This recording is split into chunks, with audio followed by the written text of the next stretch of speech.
You're watching Drakewing Gaming. Enjoy the video.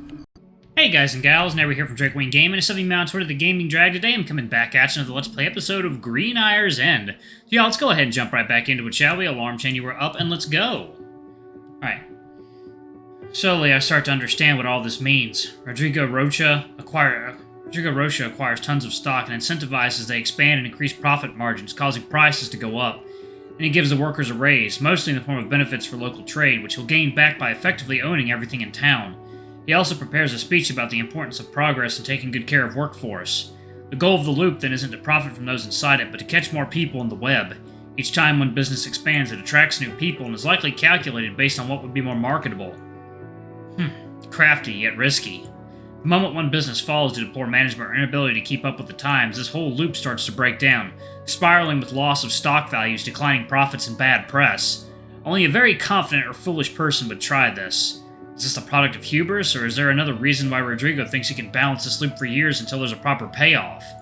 I turn another page, this time seeing a handwritten and drawn note on a purple stone. The Wolf's Gem, visually distinct by its purple glow that spreads inside like caustic ripples. Has a strange reaction to direct physical touch, rumored to give man power to defy a god. My past self pulls out a small purple stone, the same I found back home. He moves it around his index finger, small particles emanating from it. What did he get himself into? A cracking sound comes from somewhere in the attic. A small purple stone shoots up and away from my hand, landing in the middle of the room. Meow! I look around, seeing nothing. Kitty cat? The gentle meowing of the cat turns into a raspy, upbeat voice. Meow! Hi! Hello! What the... Where? Meow! Don't be afraid. I'm a friend. I come here often to read the many books the owners of the hotel bring in. The old lady gets a little mad when she finds the books out of place, though. So, what are you? A ghost? People say that's what I am, yes. I'm not quite sure, though. As far as I know, I don't even have a name. Someone long ago called me Harkebi, because I was stargazing. You can call me that if you want. Nice to meet you, Harkebi. I'm Daniel Rocha. What made you decide to talk to me? Oh, I don't know. Sometimes it just happens.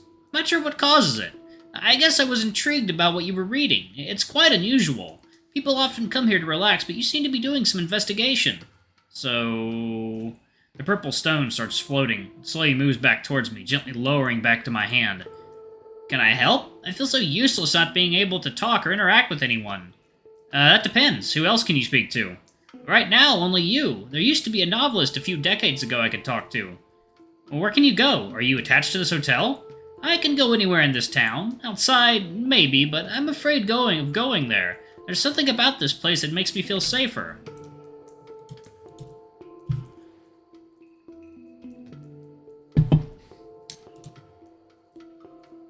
Do you know who I am already? Besides the name. Sure, you're a big deal in town. You're the son of the mining company's CEO and a famous singer, and the mayor's nephew. You pay attention to your surroundings. Good. In that case, I have a mission for you. How do you like purple stones? The scene begins to shift, phasing in and out, slowly morphing into something else. Ooh, excuse me. Uh-oh. Whoa, shit. Okay. I'm back to that strange room. Something shiny grabs my attention. There's a small package in my bed. I open the container to find a stack of papers, a pen, and an eraser. Ooh, this must be the formulary the manager wanted. There are quite a few pages filled with questions to answer. On the front page are the terms and conditions I was told about. Most of it I already know, but a few details stick out. This contract represents an agreement between blank and Shesmu, manager of a western branch of the Duat facility, the latter whom requested transference of management duties from the prior manager, Tefnut. Requests to transfer duties to the other managers have been denied by the current one. The end goal is to offer the client blank a residence within the facility. The manager, Shesmu, will be therefore responsible for seeing that this individual's needs, discipline, and permissions. So there were multiple others that could have been my managers, huh? This is going on my list of questions to ask this Shesmu about later. Next for the questions. Prior names and nicknames, preferred name and nickname, date of birth, gender of choice, place of birth, last residence location, etc. The list is so extensive it spans more than 10 pages. Asking for so much information, it would be a red flag under most circumstances. Even dead, I'm still uncomfortable having to answer all those. It makes sense they need this much, but being gods, I assume they would already have them. Or maybe they do, and this is just a test. I wonder if everyone else got the same questions. If they did, then the manager of this place would know exactly who's under their control. The formulary then moves to one to more personality-based questions. What are your goals in life? Do you want to follow up on them now in death? What are your strengths, weaknesses? What do you like the most? Where would you like to live? These are things I should figure out about myself. Better take a mental note. I read the last line. All answers not marked with an asterisk are optional and need not be correct, but will factor in the individual's evaluation. Look at the questions again, noticing only preferred name and preferred gender are mandatory. A test it is! For now, I write down only what I know. My name is Daniel Rocha, born on 13th of March, 1998. Male. Lived in Green Eyre's End. Likes flowers, rain. Blank. Dislikes bloodshot eyes. I put down the formulary. I'll answer the rest of it later. For now, I need to know why I'm back here. Strange, muffled noises comes from the walls. Soon a voice replaces it. I recognize it as the baboons. Happies. Ah, a new guest. One of our hosts would like to meet you. Please come to my room as soon as possible. Second, y'all. Water time. Alright, guys and gals, and we are back. Let's jump right back into it, shall we? Okay. Sound fades out, then I feel a strange pressure emanate from the corridor. The passage probably opened. Better get going, then.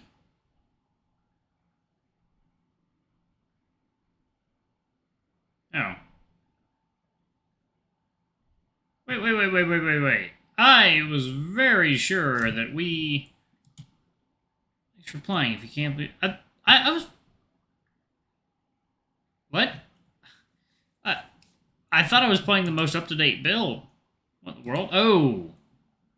That's right. Okay. Alright. A new beginning. So, Chapter 2. Okay. There we go. Rising Breeze. Okay. Maybe?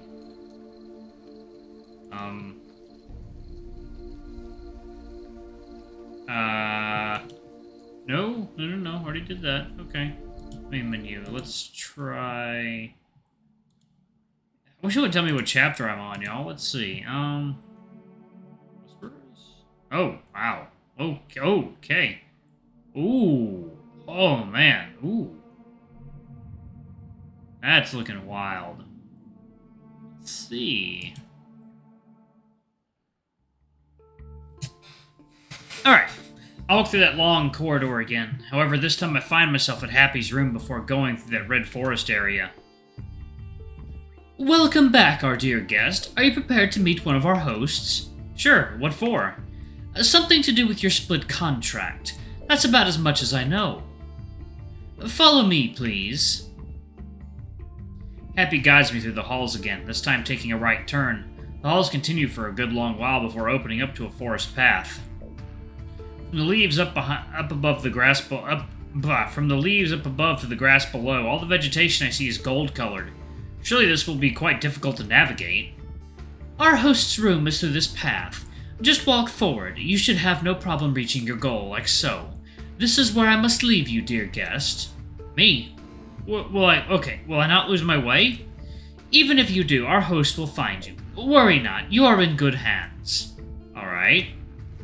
Happy waves me goodbye as I walk into the forest. The air here is warm and humid. Birds chirp from somewhere. The noises they make are slightly different to what I'm used to.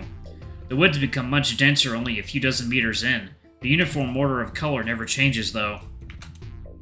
I continue to walk for about half an hour. At no point does any end of the road or building come into sight. Brace yourself, little one. What? Where? The floor under me turns into water, plunging me deep under the surface and blocking out the light. Wait, no.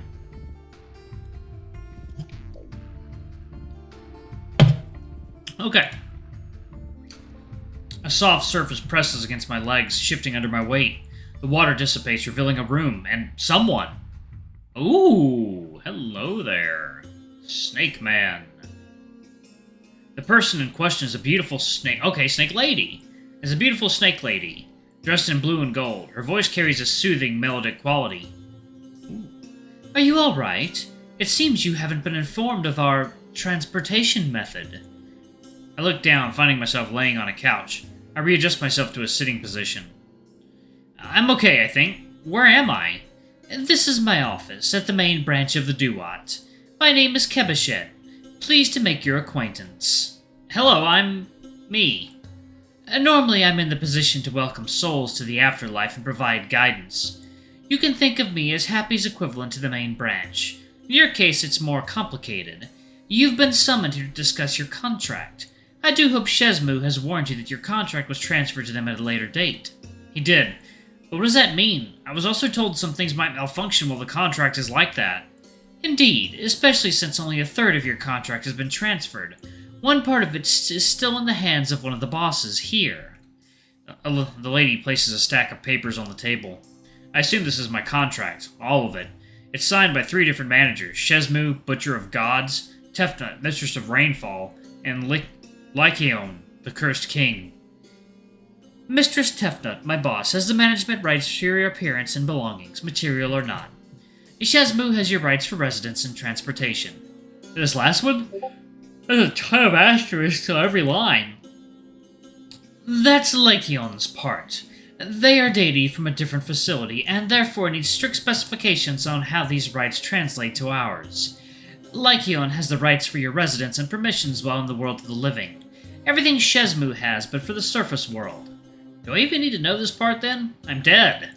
Yes, because Lycaon also owns a part of your soul.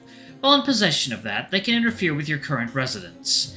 For example, they could force you back to the world of the living. They can revive me? That is a possibility. Can I talk to them? I have no control over that. I can sign a request on your behalf, but it could take years to go through. Your best bet is asking Shezmu, since he can give you permission to access the layer between worlds. I was informed he already did, though. I guess so. I didn't find anyone else there. You'll need to find a gate to Lycaon's domain. You should be able to reach it from there. What does the gate look like? It can be anything. A door, a lake, an object you grab, or even just a concept. Shezmu might be able to give you some better hints. The music is great.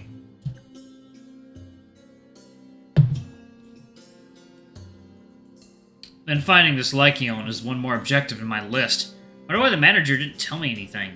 That aside, I'm here to inform you that Mistress Tefnut wishes to have a meeting with you in person 2 days from now. She wishes to regain the rest of the contract the other 2 took from her, and have you relocate here instead. How did they take it? And why does she want it back now? I was not privy to the details, but from what I heard, Shezmu managed to make you sign a contract to live in Green Eyre's End. That region, now a town, is designated as an experimental region, and is run by managers of different facilities.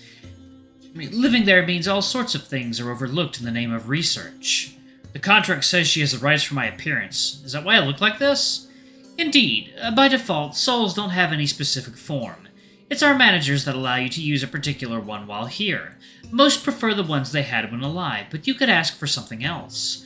However, Mistress Tefnut is only allowed to change your appearance as specified by the contract. I see. It also says she has the rights for my belongings. The room I have is a couple of objects I was told related to my prior life. Is she allowed that? Our designers have permission to make our guests' room as they see fit based on your profile. We intend simply to change the location of the room, not its contents. What does my profile contain? My memories? Can I see it? Your profile can, and in your case does, include your memories. Direct access to these documents will require permission from Mistress Tefnut, even if it's your own documents. Alright, y'all, I'm gonna go ahead and pause it right there. Y'all, let me know if I need to go back to Chapter 2, because I was under the impression that I already done Chapter 2, so y'all let me know in the comments, alright? Anyway, thank y'all so much for watching. Don't forget to like, comment, subscribe, ring that notification bell, and check out our Patreon if you can. It always helps. Before I go, I'm going to give a quick shout out to our lovely bronze tier patrons. Thank y'all for all I do for the channel. We greatly appreciate your support. Thank you to our silver tier patron, Kate Silver, and thank you a bit above beyond. It's greatly appreciated. Thanks to our 2 gold tier patrons, Zeke and Toby. Y'all are awesome. We love you. Thank you for subbing to Ultimate Tier. Anyway, if y'all want to get your names in the credits, get access to all of our not safe for work content as little as $5. Alrighty, I love you all, and I shall see y'all in the next video. Bye-bye!